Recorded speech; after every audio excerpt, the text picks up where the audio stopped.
दोस्तों, कभी कभी आपने यह महसूस किया है कि कोई बात दिमाग में बार बार घूम रही है। मान लीजिए कोई गलती हो गई है या कोई फैसला लेना है, तो उसके बारे में सोचना तो स्वाभाविक है, लेकिन ज़्यादा सोचने की आदत लग जाए तो यह तनाव का कारण बन सकता है। ऐसे में मन में तरह तरह के विचार आते रहते हैं, जैसे क्या होगा अगर मैं असफल हो गया, या क्या होगा मैं उन्हें नाराज़ कर दिया। यह विचार हमें चिंतित, परेशान और बेचैन बना देते हैं। ज़्यादा सोचने से हम असल में कुछ कर ही नहीं पाते और ज़िंदगी के मौके भी हाथ से निकल सकते हैं। अगर आप भी ऐसे विचारों से परेशान हैं, तो हम आपको सही मार्गदर्शन देंगे ताकि आप अपनी ज़िंदगी को बेहतरी की ओर ले जा सकें। तो चलिए शुरू करते हैं आज की कहानी। दोस्तों, एक समय की बात है। एक नगर में एक व्यक्ति रहता था जिसका नाम प्रदीप था। प्रदीप एक मेहनती किसान था। अपने सभी काम को बड़ी मेहनत से करता था, लेकिन प्रदीप की सबसे बड़ी समस्या थी चिंता। वह एक साधारण जीवन जीता था, परंतु उसकी मनमानी चिंता उसे हमेशा तंग करती रहती थी। वह रोज अपने कामों को करते हुए अपने मन के कोने में यह सोचता रहता कि आने वाला कल कैसा होगा। प्रदीप को हमेशा यह लगता था कि उसका भविष्य अनिश्चित है। उसे लगता था कि वह किसी अच्छे या बुरे कल के सामने है, जिससे उसका जीवन पूरी तरह से प्रभावित हो जाएगा। वह अपनी चिंताओं में इतना खो जाता था कि उसका व्यक्तित्व भी प्रभावित हो जाता था। सुबह उठते ही प्रदीप सोचने लगता था कि आज क्या होगा, क्या काम ठीक से चलेगा, क्या वह पर्याप्त पैसा कमा पाएगा, क्या उसका परिवार खुश रहेगा। इन सवालों का जवाब ना होने के कारण उसके मन में एक तूफान उठ खड़ा होता था। रात भर नींद न आने के कारण उसकी आंखें सूजी हुई रहती थी। सुबह होते ही वह थका हुआ और निराश महसूस करता था। उसकी चिंता सिर्फ भविष्य तक सीमित नहीं थी। वह हर छोटी छोटी बात को लेकर भी चिंतित रहता था। यदि कोई काम समय पर पूरा ना हो पाता था, तो वह घंटों सोचता रहता था कि क्या होगा इसका पूरा परिणाम। इस चिंता के कारण वह जीवन का आनंद नहीं ले पाता था। वह एक ऐसा व्यक्ति था जो हर काम शुरू करता था, लेकिन उसे पूरा करने का साहस नहीं होता था। डर का साया उसके पीछे हमेशा बना रहता था, जो उसे बीच में ही हार मानने पर मजबूर कर देता था। यह डर केवल असफलता का ही नहीं था, बल्कि अपने और अपने परिवार के भविष्य को लेकर भी था। हर रोज रात को सोने से पहले उसके मन में अनेक प्रश्न उठते थे। क्या मैं अपने बच्चों को एक अच्छा जीवन दे पाऊंगा? क्या मैं उनका पालन पोषण ठीक से कर पाऊंगा? मेरे बाद उनका क्या होगा? यह चिंताएं उसे रातों रात जगाए रखती थी। उसके माथे पर चिंता की गहरी रेखाएं उभर आई थी और उसकी आंखों में हमेशा एक उदासी छाई रहती थी। वह सोचता था कि काश वह कुछ ऐसा कर पाता जिससे उसका भविष्य और उसके परिवार का भविष्य सुरक्षित हो जाता। उसने कई बार नौकरी बदलने की कोशिश की, लेकिन हर बार असफलता का सामना करना पड़ा। धीरे धीरे उसका आत्मविश्वास कम होने लगा और उसे हताशा घेरने लगी। इस चिंता के समाधान की तलाश में वह कई ज्ञानियों से मिला। उसने प्रसिद्ध विद्वानों और संतों की शरण ली, उनसे बातें की, अपनी चिंता को बताया और समाधान की भीख मांगी। लेकिन किसी भी ज्ञानी, संत या महात्मा ने उसकी चिंता का समाधान नहीं बता पाया। सभी ने उसे धैर्य रखने और ईश्वर पर भरोसा करने की सलाह दी। निराश होकर वह अपने मित्रों और सगे संबंधियों से भी इस बारे में बात करने लगा। कई लोगों ने उसे सलाह दी कि वह अपना धन किसी सुरक्षित जगह पर निवेश करे ताकि उसे मुनाफा मिल सके। कुछ लोगों ने कहा कि उसके ग्रह नक्षत्र ठीक नहीं चल रहे हैं और उसे ज्योतिषी से सलाह लेनी चाहिए। कुछ अन्य लोगों ने कहा कि उसके कर्मों में ही कोई कमी है और उसे अच्छे कर्म करने चाहिए। लेकिन सारे नुस्खे, हिदायतें और सलाह को बखूबी निभाने के बाद भी उसके मन में अजीब सी बेचैनी थी। एक दिन उसे इतनी परेशानी में देख उसके एक मित्र ने उसे एक बौद्ध भिक्षु के बारे में बताया। उस मित्र ने कहा कि जो कोई भी उन बौद्ध भिक्षु से मिलने जाता है वे उसकी समस्या का समाधान अवश्य ही करते हैं, चाहे समस्या कितनी ही बड़ी क्यों ना हो। उनके समझाने का तरीका थोड़ा अलग होता है। वे अपनी बातों को कुछ अनोखे ढंग से समझाते हैं। अब वह बहुत खुश हुआ। उसे लगा कि हाँ, अब वही महात्मा उसकी समस्या का समाधान बता सकते हैं। उत्सुकता से वह व्यक्ति तुरंत बौद्ध भिक्षु के आश्रम की ओर चल पड़ा। आश्रम एक शांत और सुंदर स्थान पर स्थित था। चारों ओर ऊंचे पेड़ों से घिरा हुआ था।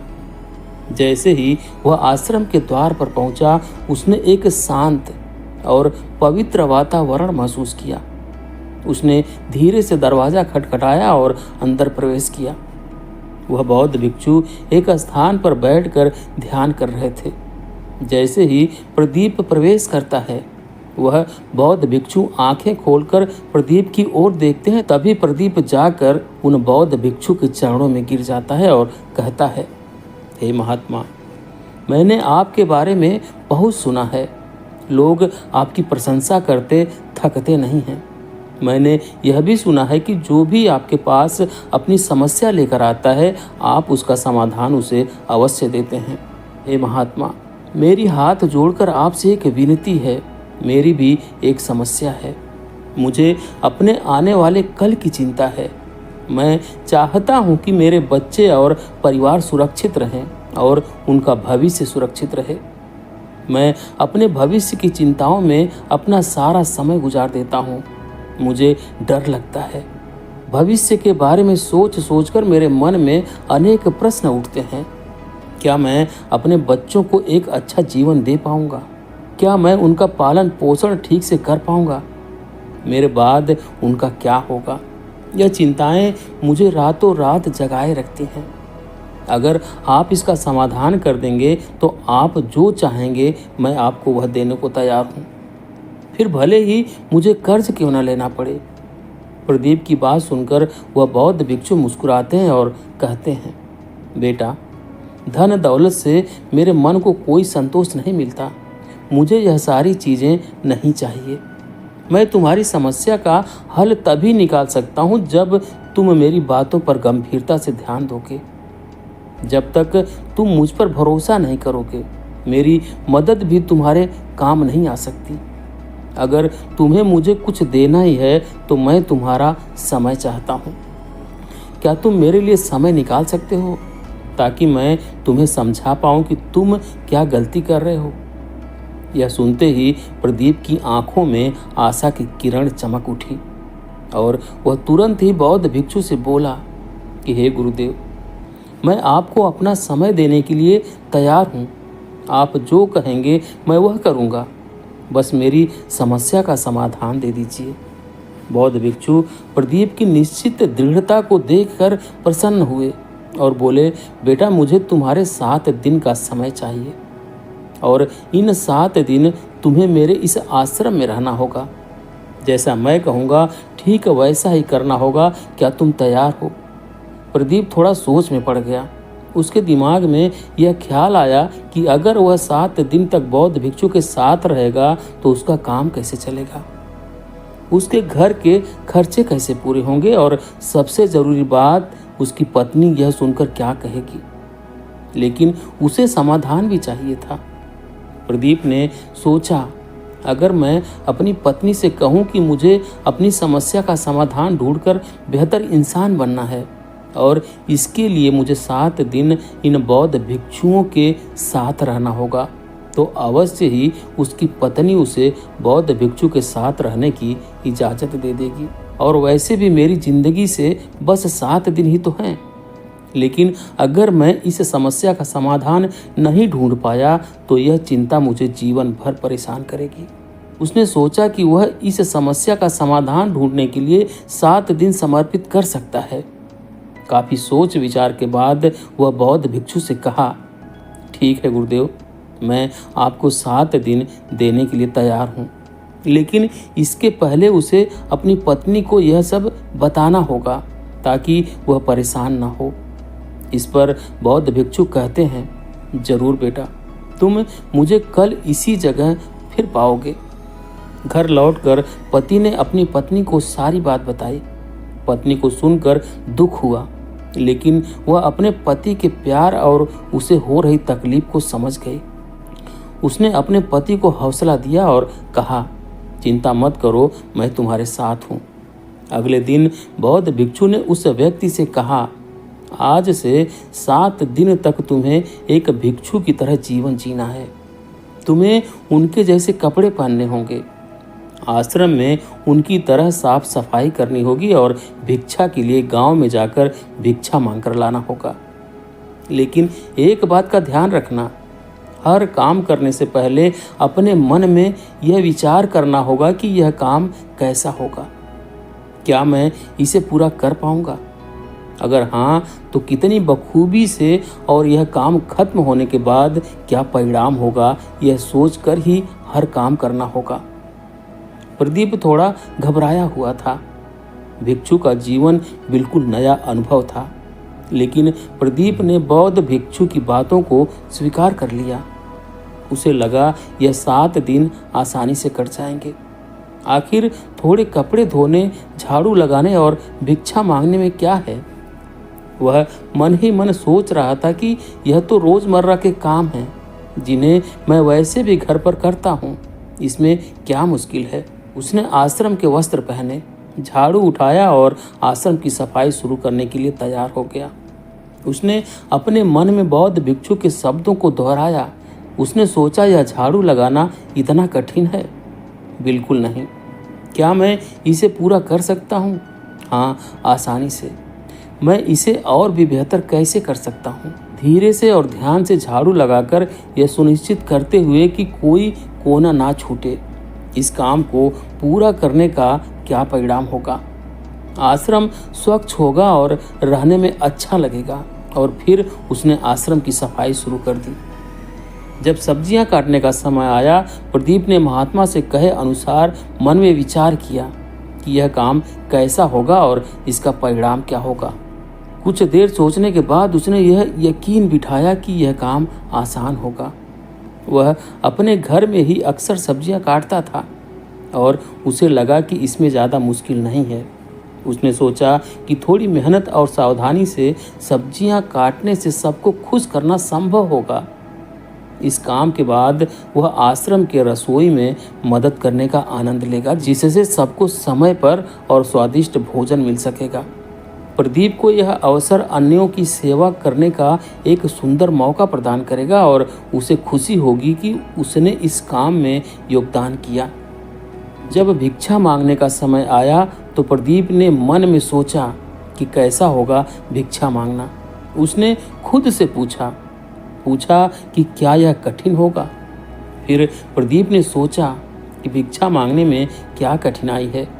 मैं पैसे नहीं मांग रहा हूँ, बस एक रोटी या थोड़ा अनाज मांग रहा हूँ। मुझे उम्मीद है कि लोग दया दिखाएंगे और मुझे कुछ न कुछ जरूर देंगे। क्या यह मुश्किल होगा? वह खुद को जवाब देता है, मुझे नहीं लगता। मैं विनम्रता से भिक्षा मांगूंगा और लोगों से सम्मानपूर्वक बात करूंगा तो मुझे लगता है कि वे मेरी मदद करेंगे। प्रदीप ने आशा की कि वह पर्याप्त भोजन प्राप्त करेगा और आश्रम के लिए भोजन ला पाएगा। उसे लगा कि यह एक अच्छा अनुभव होगा। पहला दिन तो ठीक ठाक गुजरा। उसने आश्रम के वस्त्र पहने, आश्रम की साफ सफाई में हाथ बटाया और आसपास के घरों से भिक्षा मांग कर लाया। सब्जियां काटकर उसने रसोई में भी मदद की। लोगों ने उसे सम्मान से भोजन दिया और उसकी कोशिशों की सराहना की। उसने सारे काम बखूबी निभाए। प्रदीप को लगा कि बाकी दिन भी ऐसे ही आसानी से निकल जाएंगे। शाम को बौद्ध भिक्षु के पास बैठकर उसने पूरे दिन के अनुभव को उन बौद्ध भिक्षु को बताया और कहा, देखा गुरुजी, मैंने सारे काम कर दिए और मैंने काम करने से पहले सोचा भी कि वह कैसे होंगे। बौद्ध भिक्षु ने मुस्कुराते हुए बोले, बहुत अच्छे, लेकिन याद रखना, जैसा कि अक्सर होता है, जिंदगी हमारी उम्मीदों से थोड़ी अलग चलती है। हर दिन एक जैसा नहीं होता। कल शायद परिस्थिति अलग हो। और ऐसा ही कुछ अगले दिन से प्रदीप के साथ होने लगा। अगले ही दिन दिक्कतें शुरू हो गई। भिक्षा मांगते समय एक घरवाले ने उसे डांट दिया, यह कहते हुए कि वह आलसी है और काम करने के बजाय भीख मांग रहा है। प्रदीप को यह बात चुभ गई। उसने मन ही मन सोचा कि वह तो महात्मा के आदेश का पालन कर रहा है, फिर भी उसे अपमान सहना पड़ रहा है। फिर एक दिन आश्रम में सब्जियां काटते समय प्रदीप का हाथ कट गया और उसे गुस्सा आया कि इतना आसान काम भी वह ठीक से नहीं कर पाया। ऊपर से रात के भोजन में भी सिर्फ रोटी और दाल थी। ऐसा सोचते हुए प्रदीप ने आश्रम में झाड़ू लगाना शुरू किया। कुछ देर बाद जब उसने आधे हिस्से को साफ कर लिया था, तभी अचानक तेज हवा का झोंका आया और इस झोंके ने बाहर की धूल और मिट्टी को उड़ाकर आश्रम के अंदर ला दिया, जिससे सफाई का काम बेकार हो गया। दिन निकलते गए और प्रदीप की परेशानियां बढ़ती गई।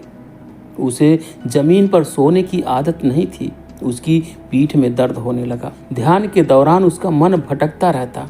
तो कभी पर्याप्त भिक्षा ना मिलने पर प्रदीप को भूख से व्याकुल होकर आश्रम खाली हाथ लौटना पड़ता था। प्रदीप को जल्द ही एहसास हुआ कि यह काम उतना आसान नहीं है जितना उसने सोचा था। धीरे धीरे प्रदीप का उत्साह कम होता गया। उसने सोचा था यह 7 दिन आसान होंगे, लेकिन असल में यह काफ़ी मुश्किल भरे निकले। हर रात सोने से पहले वह सोचता था कि यह 7 दिन कब खत्म होंगे। उसने सोचा अगले 7 दिन तो बहुत मुश्किल से कटेंगे। उसने बौद्ध भिक्षु को अपनी परेशानी बताई। उसने कहा, गुरुदेव, आपने जैसा कहा मैं वैसा ही करने की कोशिश कर रहा हूँ। मैं हर काम से पहले सोचता हूँ कि वह काम कैसे होगा, उसका परिणाम कैसा होगा, पर हर काम में मुझे रुकावट आ रही है और दिन ब दिन यह सब बढ़ता जा रहा है और मेरा कोई भी परिणाम वैसा नहीं होता जैसा मैंने उस काम को शुरू करने से पहले सोचा था। मैं क्या करूं, आप ही बताइए। मेरे 7 दिनों में से 4 दिन तो यूं कठिनाई में गुजर गए हैं। बौद्ध भिक्षु ने शांत स्वर में कहा, बेटा चिंता मत करो। मैंने यह सब तुम्हें इसलिए करने के लिए कहा था ताकि तुम समझ पाओ कि ऐसा ही तुम अपने जीवन में भी करते आए हो। तुम इससे पहले अपने जीवन में हर काम को शुरू करने से पहले उसके परिणाम क्या होंगे यह सोचने में अधिकतर समय बिता देते थे। भविष्य में यह कैसा होगा या यह कैसा होना चाहिए, भविष्य में तुम्हारे पास कितना पैसा होगा या फिर पैसा नहीं हुआ तो क्या होगा, अगले साल बारिश नहीं आई तो फसल कैसे उगेगी, या तुम मर गए तो क्या होगा। और इसी कारण तुम वर्तमान में कोई काम नहीं कर पाते थे।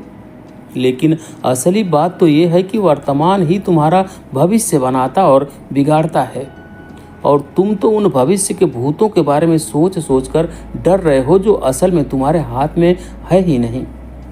मुझे बताओ, क्या तुम्हारी मृत्यु तुम्हारे हाथ में है?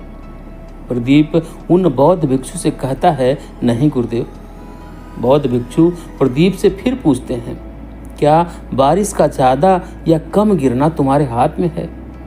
प्रदीप बौद्ध भिक्षु से फिर से कहता है, नहीं गुरुदेव। बौद्ध भिक्षु आगे कहते हैं, तो क्या यह सही नहीं होगा कि तुम उन काल्पनिक भविष्य के डर से भरे हुए भूतों के बारे में सोचना छोड़ के तुम अपने उस सुनहरे भविष्य के बारे में अभी इसी वक्त क्या कर सकते हो वह करो?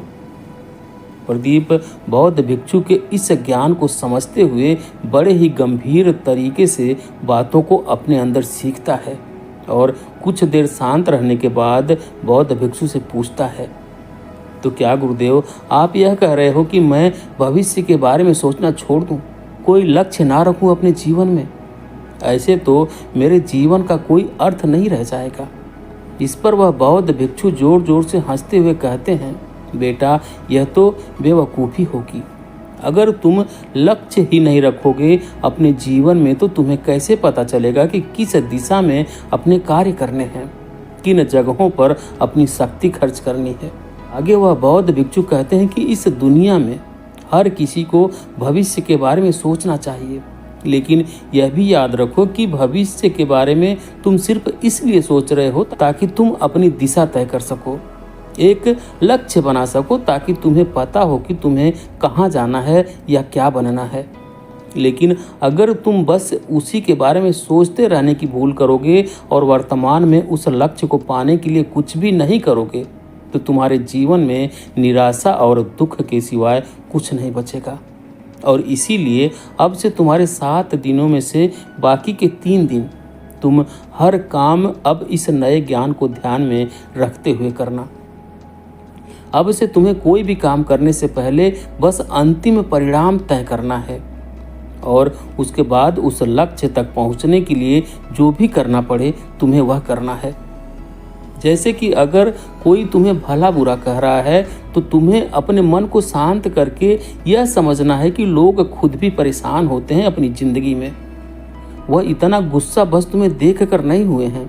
उन्हें माफ़ करो ताकि वह तुम्हारे मन को तंग ना कर सके और तुम किसी और इंसान के पास जाओ भिक्षा लाने या कभी प्राकृतिक तौर पर तुम्हारे लिए कुछ बुरा होता है, जैसे कि हवा के तेज झोंके से मिट्टी आना और तुम्हारे सारे झाड़ू मारने की मेहनत पर फैल जाना, तो इस वक्त तुम हार ना मानकर अपने लक्ष्य को पूरा करने के लिए जो भी बन सकता है तुम्हें करना है। जरा सोचो क्या हो जाएगा अगर तुम्हें और एक बार झाड़ू मारना पड़े। क्या तुम पतले हो जाओगे? क्या तुम मर जाओगे? क्या सिर्फ एक हवा का झोंका ही तुम्हें रुलाने या परेशान करने के लिए काफ़ी है? झाड़ू उठाओ और फिर से मेहनत करो, क्योंकि बेटा सिर्फ एक चीज़ है जो हमारे भविष्य को सुरक्षित कर सकती है और वो है उस भविष्य को पूरा करने के लिए वर्तमान में की गई मेहनत। आगे बौद्ध भिक्षु प्रदीप की आंखों में देखकर धीरे से कहते हैं, मज़े की बात तो ये है कि इसी नियम का इस्तेमाल तुम अपने जीवन की कठिनाइयों को भी दूर करने के लिए इस्तेमाल कर सकते हो। तुम्हें अपने परिवार का भविष्य सुखद बनाना था ना, इसी परेशानी को हल करने आए थे ना तुम मेरे पास। प्रदीप बड़े ही दुख भरे आवाज़ में कहता है कि हाँ गुरुदेव, मुझे अपने परिवार के भविष्य की बहुत चिंता है। बौद्ध भिक्षु कहते हैं, तो इसका मतलब तुम्हें अपना लक्ष्य पता है। बस अब तुम्हें वर्तमान में जो भी करना पड़े वह करना है। उसे पूरा करने के लिए अपने काम में दुगनी मेहनत दो। बस भविष्य के सोचते रहने से वह कभी नहीं बदलेगा। प्रदीप को अपने विचारों में एक अजीब सी अस्पष्टता का अनुभव होता है और कुछ देर शांत बैठकर उसने जो कुछ भी सीखा था उसे याद रखने का संकल्प लिया। फिर बौद्ध भिक्षु से बोला, गुरुदेव अब मुझे सब समझ में आ गया है। मुझे लगता है कि बाकी के 3 दिन मैं आपके निर्देशों का पालन करूंगा। अब जब मेरे सामने कोई बाधा आएगी तो मैं उसे पार कर लक्ष्य तक पहुंचूंगा, ना कि बेकार के सवालों में उलझकर अपना समय बर्बाद करूंगा। बौद्ध भिक्षु प्रदीप की दृढ़ता से मुस्कुराए। उन्होंने कहा, बहुत अच्छा बेटा, यही वह भावना है जो तुम्हें सफलता की ओर ले जाएगी। बौद्ध भिक्षु की सलाह को ध्यान में रखते हुए प्रदीप ने अगले 3 दिन बिताए।